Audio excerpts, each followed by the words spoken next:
Welcome to my channel. My name is Johnny Rodriguez. I'm a real estate agent here in El Paso, Texas over at Clear Realty.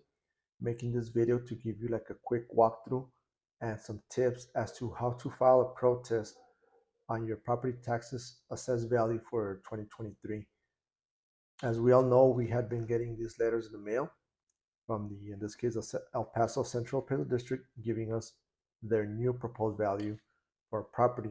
To keep things simple, is they're giving us what they believe our property is worth, and that's what they're proposing that it's worth, and that's what we're going to be taxed on for this next year. And if it's too high, we need to protest, right? If you feel it's a good price or maybe even undervalued, then there's no need to protest. That wouldn't be a wise move. But if it's too high, that's the reason why we need to protest. And I guarantee you, for a lot of people, it is their proposed value. It's much higher than what their home is actually worth. Now, to clear one misconception is, I've talked to several people that says, you know what, that's okay. I know they're saying my house is worth X amount. That's ridiculous. But you know what? That's fine, because when I go to sell my house, that's the value I want to get. So, I'll have the last laugh at the end type of deal. Sorry to burst your bubble, but that is not how it works whatsoever. When you go to sell your home, nobody during the real estate transaction, nobody looks at what the Central Appraisal District has your home valued at. It's very similar to like the Zillow estimate, the Z estimate, Realtor.com. All those third-party real estate companies have estimates for your home. If you go in there and put your address, it'll say what they believe is worth. Those are like a broken clock, is what I tell people. It's still right. Broken clock is still right twice a day, but outside of that, it's always wrong, right? Besides those 2 times. So similar to that, maybe your assessed value was correct this year, but I guarantee you your neighbors and a few other people are not. And chances are they're higher. So like I said, what we just want is fair. We do have to pay taxes, and that's fine, but we want to just pay, what's fair is fair. We don't want to overpay either, right? So that's why we're going to protest. Going back into the property, nobody looks at that value when you're going to go sell your home. The value that we get when you're going to sell your home through a real estate agent, we do a market analysis, and we look at what other homes similar to yours in the same condition, same neighborhood, same area, same features that your home has, what those homes have sold for recently, and that's what gives us a value, which is what the same thing an appraiser does. Appraisers are a licensed appraisal for real estate, and the lender, when somebody's buying your home, or when you're buying a home, you have a lender that's financing the home for you. That lender is going to send an appraiser, and that's the value the appraiser gets. That's what they're going to go off of. Not this, not Zillow, not anything else, not what you think, not what your neighbor thinks. All that is not relevant to the actual value. So again, for people that say that's okay because this value, when I sell it, I'm going to get this much, I'm sorry, but that's not the case. Now let's go over the packet real quick, and I'll show you these forms online right now. Just want to make it kind of quick, but just so you know, you open this packet, the first letter is a 2023 notice of appraised value. In one column, you're going to have last year's value, what you already paid taxes on, and next is a proposed value. 9 out of 10 times, I guarantee you it's probably going to be higher. If it is, and if it's not warranted, we're going to go ahead and protest. How do we know if it's going to be higher? Contact me, contact another realtor, do a market analysis. Maybe it's worth that you pay an appraiser, or maybe you yourself can go and look for other homes like on Zillow, a filter for homes that are currently for sale, just to give you an idea. Or if you could filter for homes that are already sold, preferably in the last 3 months. If not, maybe go like 6 months, similar to yours, and see what they're selling. If what they have sold for is the value that you're getting, then you're good to go. You may not need to protest. If you're seeing that they're selling for less, then that's a good chance for you to protest. Again, feel free to call, text me for additional advice, for help. I'll leave my link or my number down in the description somewhere. But for this purposes, is for people that we know we're going to protest because the value they're giving us is way too much, right? My home is not worth that much from what they're saying here. Me being one of them. This had like $100 and something thousand increase, which is crazy. But anyhow, one thing to note is that the protest deadline, is very clear down here, is May 15th. There's no and, ifs, or buts about it. It's May 15th, and that's it.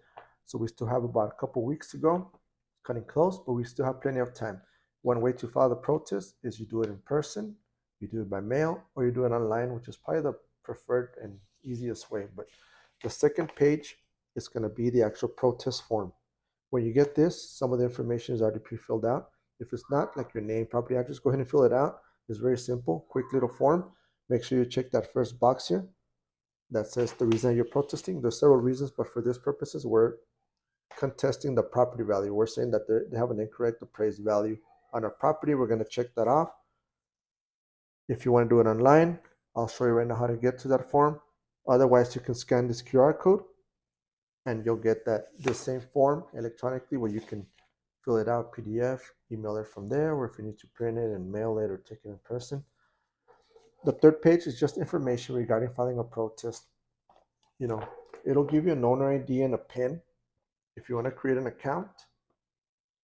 And if you do, you'll have an online portal. I already have an online portal. All that means is that you make a portal at the Central Appraisal District on epcat.org, and then all the correspondence, everything is going to be done through that portal, right? It's going to be when you get your hearing date, everything like that is into the portal, so it's all kind of easily accessible there, saved there. You don't have to worry about having to keep letters and misplacing something and not finding, you know how that goes. So I do recommend the portal. However, you don't need to make an account. You could just go ahead and you can still file online without an account. So that's a great benefit. One thing to note here is that this says on the online protest portal, it says if you do make an account, you'll have access to that portal until June 30th, right? Which is true. However, don't confuse that date to the protest date. The deadline to file a protest is May 15th, not June 30th. June 30th just saying that you're still going to have access to that portal. Why longer? Because if you file now, you might not have a hearing till after May 15th, possibly, and then by that time you'll have to maybe upload evidence to the portal, like photographs, market analysis, things like that you're going to use as proof as to why you believe your home is not worth as much as it's saying, right? You upload all that in the portal, so that way you can still have access to June 30th. By June 30th, your case should be resolved much quicker than that, much less than that, but just in case, you still have access to that. But again, don't confuse June 30th with filing the protest date. That's going to be May 15th. The second page is a lot of information. Go ahead and read it. It's good stuff. It's double-sided. It's also in Spanish. It pretty much just talks about the process a little bit. And it says about an informal review. So before you go to the actual, once you file a protest, you're protesting the value, and eventually you may, or you're requesting to have your case heard, where you're going to show up, whether in person, or you could do it via conference call or telephone, like a Zoom meeting, teleconference, my bad, or a phone call or in person. You're presenting your case as to why you believe your home is worth less, and then they're going to present their case as to why they believe their value is just, and at some point, they'll come to a happy median. Maybe you win the case, maybe you don't, but that's the purpose of the protest. You're going to go against the ARB, the Appraisal Review Board, which is a 3-panel person. However, you can choose to have just one. I'm not sure the benefits of having 1 or 3. I couldn't tell you that, but you will have that opportunity. Prior to that, you could have an informal review. Like somebody's going to review your case. They're going to review the documentation you provide, like the proof, the evidence as to why you believe the property is worth less. They're going to review it. If they see that maybe you have a valid case, they'll go ahead and kind of send you a settlement. They'll say, hey, look, this was a proposed value initially. You fought it. We reviewed your evidence. This is a proposed value now, which more likely is going to be lower. If that value meets your expectations, then you can go ahead and accept that. And that's it. The case ends there. That's going to be the new value for this year. If there was no change, or you feel the new value is still not good enough for you, or it's still unjust, then you can go ahead and deny that, not settle, and then the next process will be to actually meet with the Appraisal Review Board, and then they'll give you that value. Once you discuss your case, you'll get that other value then, and that's about it. If you don't win the case or get the value that you want, then at that point you can still appeal, but it's going to be probably a harder process, much lengthier, but you still have an appeal process right after that, just so you know. But again, a lot of information. One last thing that's here on the packet is this document describing exemptions. Exemptions are like discounts you can get on your property taxes for several reasons, like if you're disabled, you're a disabled veteran, family, a spouse of a disabled veteran, you're age 65 or older, right? Go ahead and read through those. If any of those apply to you and you don't have that exemption yet, there's a form to fill it out and you'll get an exemption. and that'll be a reduction of savings on your taxes. So why not, right? We already have some of the highest taxes in the nation, so any little break we can get, let's do it. Most important is a homestead exemption, and I'll go over that maybe in another video. But if you're the owner of a home where you live, you need to have that homestead exemption. It's free, it's quick to put on there, and it gives you a significant saving on your taxes, and it protects you against substantial increases in property taxes. Like if your value came increased, like mine, over 100,000 from one year to the other, they just can't tax on those 100,000 right off the bat. They gotta go in increments, right? Which they're still gonna tax you, I guess, sooner or later, but it helps you at least buy you some time and to appeal it and things like that. If you need to file that at homestead, let me know. I have the paperwork. I can email it to you. I can send you the link. Again, it's very simple. It's very easy. You can go to the Trowbridge office at the Central Appraisal District, file it there, or you can do it online. So really, really, really important that you have that homestead. If you don't, again, I'll make a separate video. Please reach out, call me, whatever you need. I'll leave my number somewhere there. And let's go here online so I can show you that pretty much the same paperwork and how to file the protest. Okay, so to file the protest online or even just to get extra documentation, go to right here, epcat.org. You're going to go to property search right here, top right corner. This is to find your property. There's different ways to find a property through property ID, stuff like that you're probably not going to know through your name. But again, the easiest way is just put your address. Once you find your address, click on it, click search, and it's going to pop you up to an address page where it'll show your name, the address, everything. Make sure that's correct. Go to property services. This is what you're going to click in order to file the protest online. Right here under current documents, this is the same thing that they mailed, the 2023 notice of appraised value. If you misplaced it, don't have it, you haven't received anything like that, this is one place where you can get it. Go here, you can print it from here or view it, and that way you have it. Outside of that, right here in the bottom left corner, you're going to see protest form. So you're going to go ahead and click that. This is the same form that I showed you right now in paper on the second page. Right behind the page we just saw right now, the 2023 proposed value, right behind that there's a protest form, form 5132. This is the electronic version of it. Very simple. We'll go through the process again. You have until May 15th, right? So it's telling you there. Next, you can go ahead and watch this video. It's pretty quick, just kind of explains the process, which is what we're doing. We're going to click next. Let's just say you have multiple accounts, you have 2 or 3 properties that you need to dispute, and it tells you what to do. We'll just click next, and here it is. If any of this applies to you, go ahead and click it. Clicking this might give you that exemption for that. Again, if you're a military veteran, you're 65 years or older, things like that. Right here, you enter your phone number, you enter your email address, it shows you your physical address. Again, you keep going. Right here, really important. What's the reason of our protest? What we're doing right now is this reason. We believe there's an incorrect appraised market value and or value is unequal compared to other properties. In other words, the proposed value you're saying my property is worth is incorrect. What's your opinion of the property's value? Now this is what do you think your property is worth? Well, really you don't want to ballpark this. I mean, you can, but like I said, how do you get this number is you can contact me. I can get you a number through a market analysis. You can hire an appraiser who will do the same thing. Or like I said, if you do some due diligence, you go to Zillow, you find other properties in your area similar to yours or like yours, and what they're selling for, that's pretty much going to be it. So let's just say, whatever it is, 250. Again, this value really should be given to you by an appraiser or realtor, somebody that knows. Provide facts that may help resolve this case.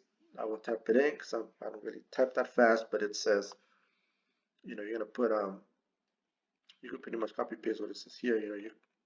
You believe to be an incorrect value due to other comparable homes in your area. Something to that extent, right? Like I believe my value is too high compared to other similar properties in my area which are lower.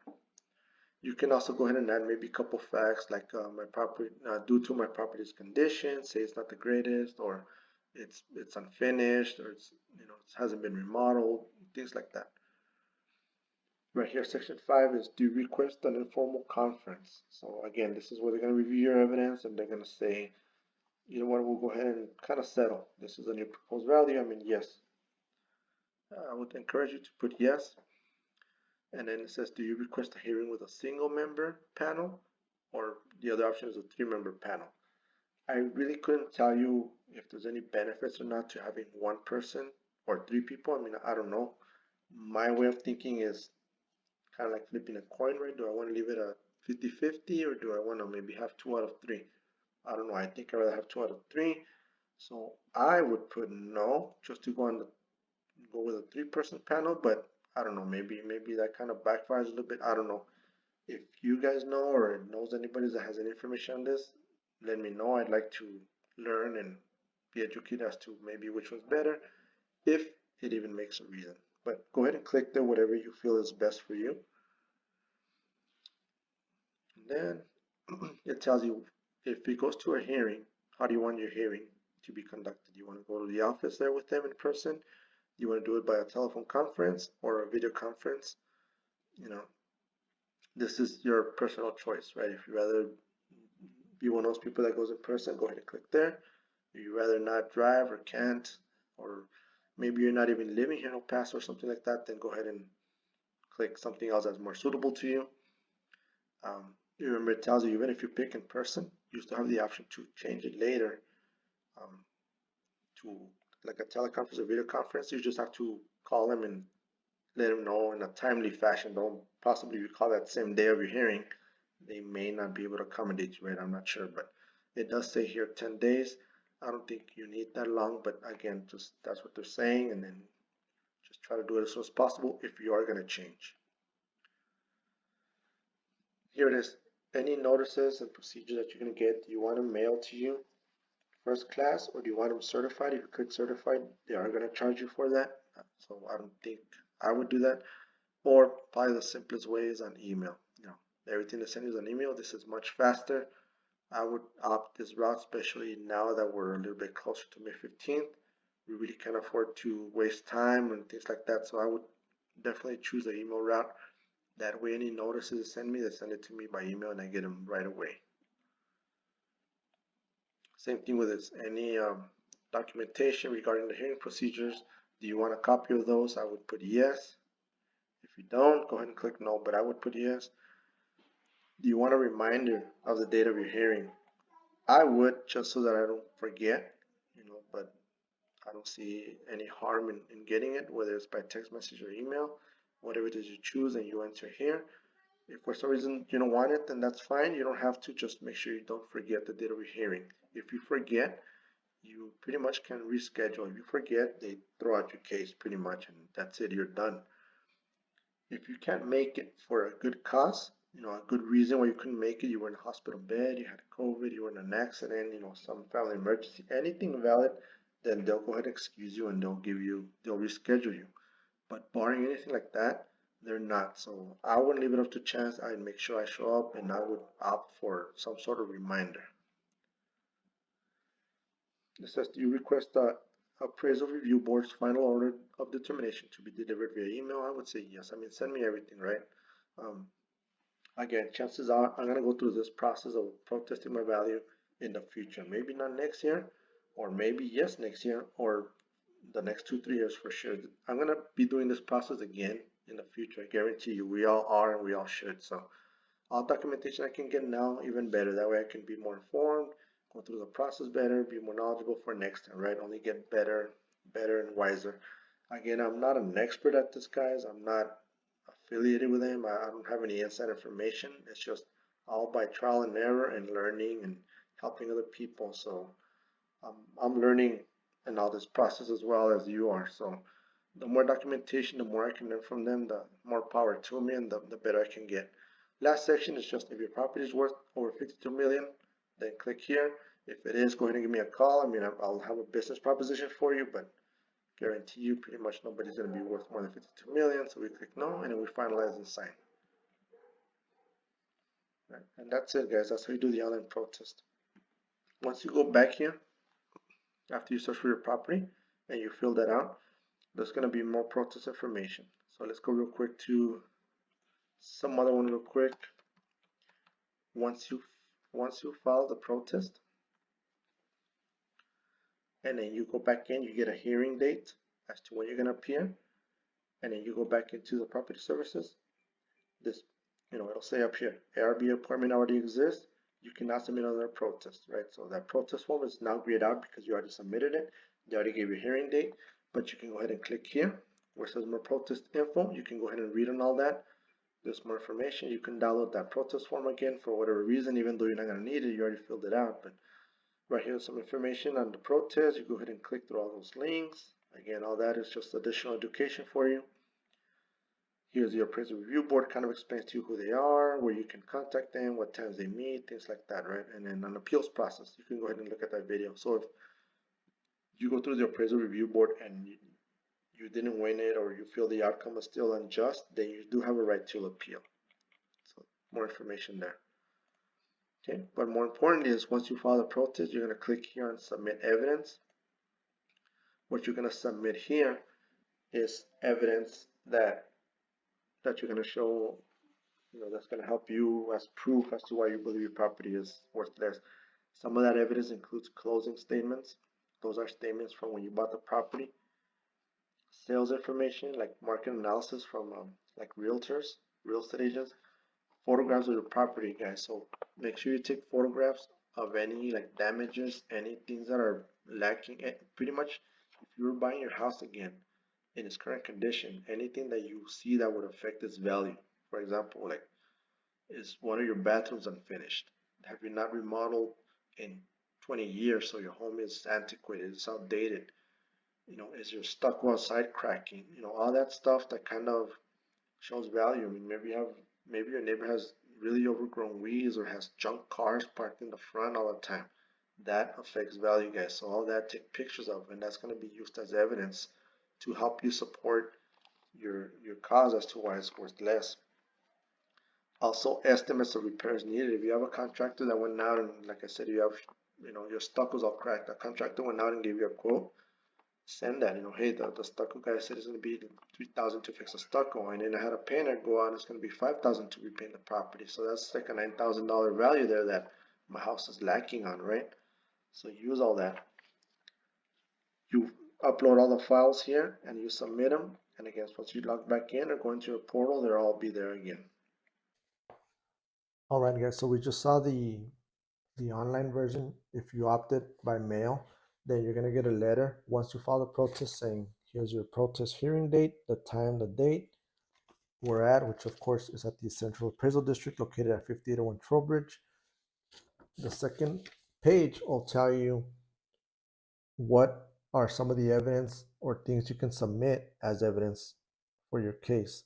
Closing statements, market analysis, photographs, recent appraisals, or estimates from contractors. On closing statements, guys, really important. If you bought your home, whether it's new, a brand new home or not, if you bought your home like in the last year, you got closing documents, right? Files from Stewart, from Prosperous Title, Lone Star Title, Sierra Title, you name it. In there, guys, is something in all those paperwork. Somewhere there's a long form. There's a sheet called a settlement statement or a HUD-1. It looks like an itemized bill. Here's one, right? It has everything, attorney fees, taxes, everything that the transaction occurred, whether seller paid, buyer paid. But this right here, it'll have a contracted sales price. If that sales price, in other words, what you bought your home for, if that is lower than what they're proposing this year that your property is worth, then that's form you can submit as evidence. In other words, you're going to say, hey, I just bought my house. If it's within like the last year, guys, not if you bought it 2-3 years ago, this won't apply. You can say, hey, I just bought this home, let's say a couple months ago, for $310,000, and now you're telling me it's worth $360 or more than $310. That doesn't make sense. That's going to help your cost. Same as if you refinance. If you refinance, your lender conducted an appraisal on the property. You'll have that appraisal document. That's going to show how much your home appraised for. If it appraised for less than what they're proposing, submit that. Again, that has to be within the year, and that'll be right here where it says recent appraisals of your property. So if you refinance or bought a home, use that documentation. And more information you'll get is a lot of paperwork here, a lot of information describing the process, and it's saying types of information where when you're gonna send your proof, kinds of photographs, the documents, everything, whether you upload them online or not, have a paper copy just in case and have this with you. If you're gonna meet with the board in person, take those copies with you. Now it says here you can also, all this paperwork, you can also send it or save it like on a USB drive or on a memory card or on a thumb drive or on a DVD or a CD, all that.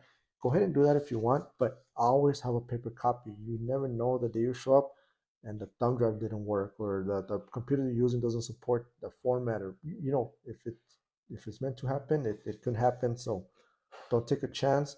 If the thumb drive that you take or CD does not work or something, then at least you have the paper copies. Because if it doesn't work, it tells you there. If you bring us something that's an unsupported format, it doesn't work, I'm sorry, and you don't have a backup evidence, then you're really showing up with no evidence, and there's nothing they're gonna do about it, guys. They're not gonna grant you an extension or give you some time to go back home. None of that. So again, paper copies, and I always have, I guess, two different ways of. And down here it'll tell you if you're gonna upload it digitally, like the type of formats that they support, right? Make sure it's in a JPEG or a PDF or a PowerPoint, things like that. You will not, guys, be able to show up there and open your phone or laptop or a tablet and show, hey, look at the pictures of my house, look at my phone. No, it's gonna be in these formats only or in paper. There's no laptops, there's no camcorders, there's nothing that you're gonna be able to take. So very important to know. Again, more information on the appraisal review board, who they are, how they select them, a bunch of other information. It's a lot of reading, but it is good stuff. Again, knowledge is power. If you need copies of any of these paperwork, I think I pretty much have everything. Property tax remedies, I have all these, I have online stuff. So let me know, guys. I'll be more than happy to provide you copies, answer questions. Again, I just want to end with saying I'm not a tax professional. I'm not, anybody with any extra insight really than the average person, but I've been doing this for some time and I've been learning and helping other people, and that's just how I've been learning about the process, and I know what I know through that. I'm not an expert yet, and I'm working towards that hopefully, and with every appraiser every year I just kind of get more knowledgeable. One last thing, and probably the most important thing, is once you file a protest, I forgot to mention this, and hopefully you're still tuning in because this is the biggest thing.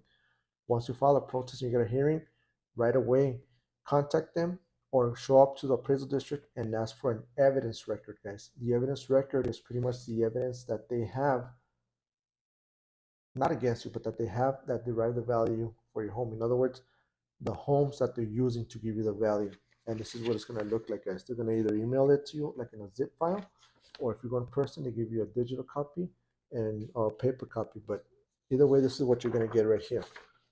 What this is it shows your property, and it shows the properties, whether it be 2, 3, 4, 6, 8 of them that they're using to get the value of your property.